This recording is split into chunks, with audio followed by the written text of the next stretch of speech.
Pessoal, tudo bem? Hoje o papo é casamento, atendendo alguns pedidos, tá? Eu costumo atender alguns pedidos de algumas seguidoras que pedem pra mim pelo Face ou pelo próprio canal mesmo. Procuro sempre que possível, né, gravar as sugestões de vídeos, que às vezes eu fico um pouquinho perdida do que falar. Enfim, tem muitos que eu tô devendo, inclusive o quartinho da Alice, tô devendo pra vocês. Tá na lista, prometo. Toda vez eu fico, meu Deus, eu tenho que arrumar o quarto antes e eu nunca consigo filmar. Mas hoje o papo é casamento. Eu vou colocar o link aqui pra vocês relembrarem um pouquinho a minha história, como que tudo começou, pra quem ainda não conhece ou pra quem gostaria de relembrar. Bom, vamos lá. Para quem não sabe, eu já fui casada. Tive um casamento infeliz, na qual eu não quero tocar no assunto, não quero mencionar motivos, nem porque terminou, nem nada disso, porque são coisas da minha história que eu prefiro deixar no passado. Mas eu cheguei a casar na igreja, com festa, com tudo, tá? Foi aquele casamento com tudo que tem direito. E eu vou dizer pra vocês, não é nem por isso que eu fui feliz. Pelo contrário, não fui, nem um pouco. Sempre tive o sonho de casar na igreja, com festa, sempre quis. Sempre, não, como muitas mulheres, né, tem vontade, vestir de noiva, gastar horrores, chegar em carro bonito, fiz tudo isso. E agora, no meu segundo casamento, na qual eu considero como o primeiro, que realmente esse é de verdade, pelo menos é o que eu quero acreditar. A gente sempre casa achando que vai ser pra sempre, e assim espero que seja.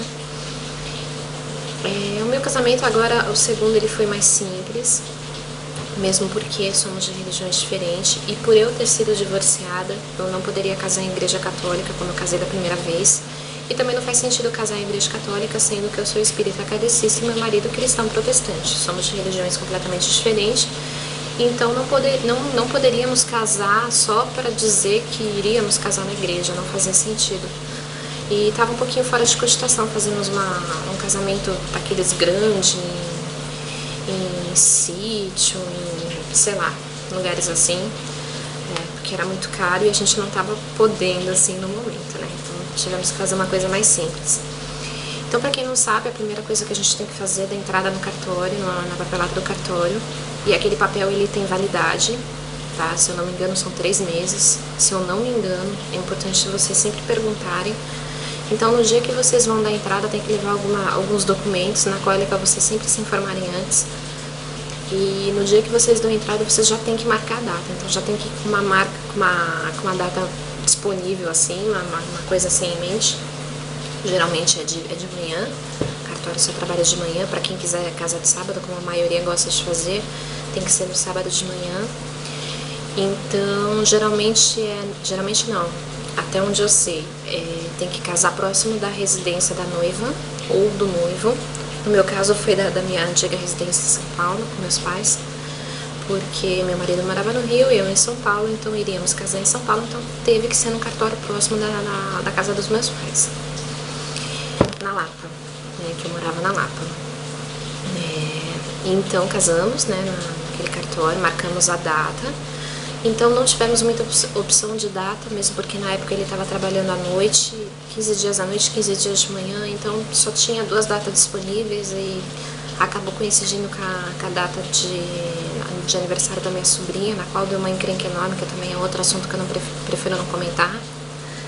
Então casamos na parte de manhã, no sábado, e à noite casamos na parte da manhã, no sábado, no dia 18 de agosto de 2012, isso, e foram só algumas pessoas, que geralmente eles pedem 2 testemunhas, então tem que levar os documentos das testemunhas, e foi algumas pessoas da minha família bem próxima, pais dele, os meus pais, minha avó, na época minha cunhada,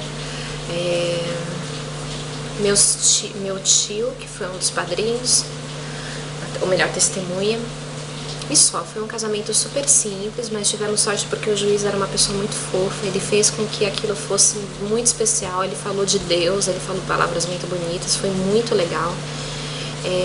Mas o casamento no cartório é uma coisa mais fria, é uma coisa mais assim, de acordo com a lei, né? Então não pensem que vocês vão, nossa, vai ter entrada, vai ter música. Não, o casamento no cartório é uma coisa muito simples.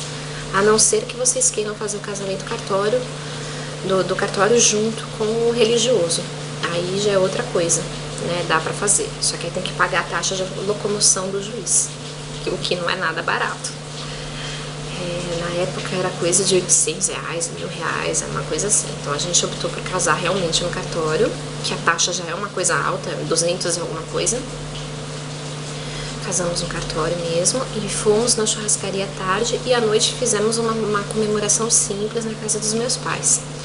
Chamamos algumas pessoas da minha família e eu quis fazer uma surpresa pro Léo. Eu improvisei um vestido de noiva. Na verdade, a gente comprou num brechó, encontramos um brechó, um vestido branco, longo. Minha mãe, por ser uma ótima costureira, ela adaptou aquele vestido, fizemos alguns ajustes, ele ficou parecido com o vestido de noiva. Alugamos aquelas garras assim para colocar na cabeça, ficou muito bonito, ficou bem legal. E fizemos um bolo com pasta americana, aquele de 2 andares. Eu comprei um noivinho para colocar em cima, que tem tudo a ver com a nossa história, como a gente se conheceu pela internet. Então eu encontrei o noivo sentado no computador, com a noiva saindo pela tela, que o nosso namoro no começo foi assim. Então teve sanduíche de metro, fizemos docinhos, tinha algumas outras coisas salgadas, enfim, foi uma coisa simples só para não passar em branco.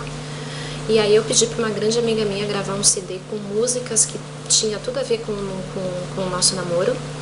E daí aquelas músicas tocaram antes de eu fazer a surpresa para ele. E aí na hora da surpresa, eu pedi pra minha mãe reunir todo mundo na cozinha. E aí tem um corredor comprido no apartamento da minha mãe. Eu saí do quarto dela, que eu tive que dar uma sumidinha enquanto ela tava ali na festa. Me arrumei toda, fiz um monte de caixa no meu cabelo, me troquei rapidinho, fiz uma maquiagem básica, que eu sou toda básica. Me vesti e aí quando eu tava tocando a marcha nupcial, eu entrei pelo corredor. Ai, foi muito legal. Foi uma coisa bem simbólica mesmo, tá? Meu marido ficou super emocionado, ele gostou bastante. Ficou todo sem graça, porque todo mundo queria olhar a reação dele. Ele ficou todo sem graça, mas ele gostou muito. E foi uma coisa muito significativa, foi uma coisa muito boa. E eu vou dizer pra vocês, foi infinitamente melhor do que o primeiro, que foi na igreja, com festa, com tudo. O que adianta a gente gastar horrores, sendo que um casamento acaba sendo infeliz, a pessoa acaba saindo falando mal. Então a gente tem que tomar muito cuidado com as nossas escolhas e fazer o que realmente agrada a ambos, não o que agrade o restante da família, amigos, enfim. Por mais perfeito que seja, sempre vai ter alguém falando. Então vocês têm que ter em mente que tem que fazer de acordo com as possibilidades. Hoje, com a cabeça que eu tenho, eu jamais teria casado novamente como eu casei no primeiro casamento. Eu teria realmente pego todo aquele dinheiro e ter feito uma bela numa viagem, investir na minha casa, comprar coisas pra gente, que eu acho muito mais útil do que fazer uma festa daquela. Claro, não condeno quem faça, realmente é muito bom, é maravilhoso, mas se for com a pessoa certa, porque se não for, é péssimo, é muito ruim. E é isso que eu tenho pra falar do casamento. Eu vou dar uma pausa aqui agora e eu vou falar um pouquinho agora como tá sendo o casamento após o nascimento da Alice e como que foi minha experiência. Voltando então, pessoal, o que eu tenho pra falar do casamento é o seguinte: nós mulheres, a gente tem o costume, pelo menos eu creio que seja assim com a grande maioria, a gente tem em mente que o casamento é um conto de fadas, né? A gente acha que a gente vai casar com um homem perfeito, ou então se a gente percebe que o homem tem aquele defeitinho que a gente não gosta, a gente acredita que a gente vai mudar com o tempo. Ah não, depois que casar melhor, eu vou moldando ele. Enfim, eu tenho uma coisa pra falar pra vocês: não se iludam com isso, porque eu sempre tive em mente essas coisas. Amo meu marido, ele sabe disso, todo mundo sabe disso, sempre comento com todos que eu posso. Sou muito feliz, sou casada, sou feliz, não me arrependo de ter casado com ele. Mas somos seres humanos imperfeitos. Eu tenho um monte de defeitos, e ele também tem defeitos. Então o que vocês têm que ter em mente é assim: o casamento e o amor nada mais é do que você tolerar o defeito dos outros. Não pensem que vocês vão mudar a pessoa. Não vai, não tem como, gente. Não tem. A pessoa só muda se ela quer e se realmente cabe a ela fazer aquela mudança. Senão ela não vai mudar, entendeu? Vai ser sempre aquilo. Nós mulheres, lógico, a gente tem um jeitinho de tentar melhorar algumas coisas. A gente consegue muita coisa. Mas o homem, ele é uma pessoa difícil de lidar em alguns aspectos. Tem horas assim que dá vontade de sair correndo, largar tudo, falar, meu Deus, eu não vou tolerar isso. Gente, casamento não é um mar de rosas. Não pensem que, nossa, depois que eu casar, vou dormir abraçada, a gente vai namorar todos os dias, a gente vai ser o casal perfeito, a gente vai sair muito. Não é bem assim. Claro, tem casos isolados, né? Tem vários casos aí, mas não é bem assim que funciona. O casamento, por melhor que seja, ele cai na rotina, vem o cansaço, vem as responsabilidades, vem as dívidas, que é isso que tem que ter muito amor, tem que ter muita paciência, muito companheirismo para tolerar algumas coisas. A questão do dinheiro é uma coisa que influencia muito, é uma coisa que acaba atrapalhando um pouco. E como outras coisas. No meu caso, eu tive muita dificuldade com a questão da distância, para minha família morar em São Paulo e eu estar morando aqui. Eu não imaginava que essa minha escolha afetaria tantas outras pessoas e tantas outras coisas. Então, para mim é muito difícil. Eu não gosto de morar aqui onde eu moro. Nunca vou gostar, nunca vou me acostumar. Entendeu? É uma coisa difícil de lidar. É a única coisa ruim do meu casamento. Porque de resto eu não tenho do que me queixar. Meu marido é uma ótima pessoa. Nos damos muito bem, conversamos muito. Temos uma filha linda que a gente ama. Mas algumas coisas é um pouco difícil. Que nem esse caso da distância da minha família. Mas eu não quero falar sobre isso agora antes que eu comece a chorar aqui em público de novo. E se Deus quiser, um dia isso vai mudar. Aí, gente, só um minutinho, deixa eu baixar aqui. Então, o que acontece? Depois que eu casei, eu conheci um outro lado do meu marido que eu não conhecia antes quando a gente namorava. Lados bons e lados ruins. Como todo casamento tem o lado bom e o lado ruim. Tá? Só que o lado bom, lógico, sempre supera. O lado bom sempre é muito melhor que o lado ruim, é sempre muito bom estar com ele, ele é muito companheiro, ele é uma ótima pessoa, não tenho o que falar dele, não vou ficar fazendo propaganda dele não. Mas, o que acontece? Depois que a Alice nasceu, ou melhor, depois que eu engravidei, as coisas mudaram um pouco. Por que mudaram? Quando a mulher tá grávida, ela fica com os hormônios muito à flor da pele. Nossos desejos mudam, as nossas vontades mudam, a nossa cabeça muda. Eu nunca mais fui a mesma a partir do momento que eu vi o teste positivo de gravidez da Alice. Porque a mulher, ela passa por uma transformação que eu não sei explicar pra vocês. Quem é mãe vai entender o que eu tô falando. Você deixa de assumir o papel só de esposa e também você passa a assumir o papel de mãe. Você percebe que aquele serzinho que está ali dentro de você, ele precisa de você mais do que qualquer coisa.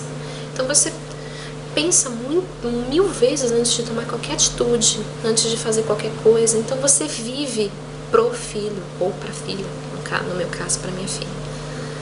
Então eu tinha medo de muita coisa, eu comecei a me policiar em muita coisa. Enfim, a gravidez foi um momento tenso, a gente acaba deixando o marido de lado em partes, devido aos hormônios da gravidez. O nosso corpo muda, a gente já não tolera certos tipos de carinho, se é que vocês me entendem. Mas essa é uma fase crítica que depois do nascimento do bebê tudo passa, tudo melhora, tá?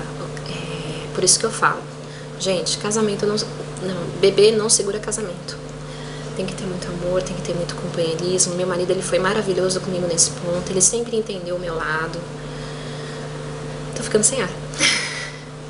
Ele sempre me deu forças, ele sempre me entendeu. Então foi um momento muito bom. A minha gravidez foi um momento maravilhoso. teve alguns momentos conturbados, teve, não com ele, mas com outras questões pessoais, graças a Deus já superadas. E depois que a Alice nasceu, muda um pouco, mudam as prioridades, a gente para de pensar só em nós dois, só no casal, e começa a pensar no bebê em primeiro lugar. Então aqui em casa tudo é da Alice, tudo é dela, tudo ela pode, tudo ela pode entre aspas, não que eu digo sim a ela pra tudo, mas ela é a que manda na rotina da casa. Se a Alice não tá bem, a gente não sai.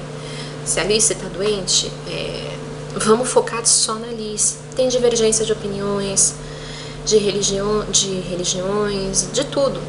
Então, cabe a nós mulheres sempre tentar ponderar um pouco isso. Eu não sei se ele tá assistindo esse vídeo, né? Mas é complicado, gente. É complicado. Por mais que eu ame meu marido muito, eu amo muito também a minha filha. São amores diferentes. Não tem como eu falar qual que eu amo mais. Seria ridículo a gente comparar, fazer esse tipo de comparação. Que nem, por exemplo, você ama mais sua mãe ou seu marido? Gente, como comparar uma coisa dessa? Você ama mais sua mãe ou mais seu filho? Não existe, são amores diferentes. Eu acho que o coração de uma mulher comporta todo esse amor. Nós somos capazes de amar de todas as formas vários tipos de pessoas diferentes. Então, meu marido sabe que ele é único, que eu não vou trocar ele por ninguém, não tem por que eu trair ele não me dá motivos, mas eu amo minha filha muito. Então a minha prioridade no momento é ela. Se ela tá acordada, eu tô com ela, eu tô brincando com ela. Eu largo a minha casa, bagunçada, suja às vezes, para ficar com ela. Porque a infância, gente, é uma só. Minha filha vai crescer e eu quero que ela cresça ciente que a mãe dela tava sempre ali do lado, sabe? Podendo dar carinho, amor quando ela precisou. A minha casa eu limpo depois, quando ela dormir, quando der tempo. Se não der, paciência, a gente tem que entender. Entendeu? Tem que entender, porque a infância é uma só. É uma só. Então, eu nesse ponto talvez possa estar errada, mas eu priorizo sempre a Alice. Quando a Alice dorme, aí é diferente. Aí meu marido é a prioridade. E eu sou só dele, eu sou só pra ele. Mas enquanto ela tá acordada, eu sou da minha filha, porque ela precisa de mim. E meu marido, eu tenho certeza que ele entende. Ou pelo menos eu espero que ele entenda. Então, ela é tudo pra gente. Ela é o que faltava pra completar a nossa união. Entendeu? Então, é isso que muda um pouco. Então, pra quem ainda não casou, pretende ter filho, esteja vendo esse vídeo, esteja ciente que as prioridades mudam. Tudo muda, mas com certeza muda pra muito melhor. Meu casamento agora ele foi abençoado com a chegada da Alice. E eu tenho certeza que será ainda mais no dia que chegar o próximo bebê. Não vai ser agora, assim... Espero, eu acho que vai ser um pouco mais pra frente, não é o momento agora, mas quero ter outros filhos, não só mais um, de preferência mais dois, mas é Deus que sabe. Mas é isso, gente, o que eu tenho pra falar de casamento é isso. Muitas vieram me perguntar, então a gente tem que sempre se atentar pra não deixar tanto o marido de lado, tentar olhar pra ele, porque ele também tem necessidades, eles também têm as carências dele, eles ficam com um pouco de ciúmes depois que os bebês nascem, e a gente precisa dar esse carinho. Eu peco um pouco nesse ponto, porque eu acho que eu poderia dar um pouco mais de atenção a ele, mas tem momentos que eu não consigo, a minha visão é só pra Alice, e é um erro. Tento me policiar nisso o tempo todo, tento compensar ele no momento que ela tá dormindo, de ficar só com ele. E é isso, eu acho que muitas passam por isso e a gente pode até compartilhar ideias, informações e dúvidas, enfim. Que eu acho que muitas passam pelo que eu passo. E é isso, gente. O que eu tenho pra falar de casamento é isso. Se ficou alguma dúvida, alguma coisa que eu deixei de falar, podem me perguntar. Sempre que possível eu respondo. E eu vou ficando por aqui, que eu acho que o vídeo já ficou bem grande. Um grande beijo e até o próximo vídeo.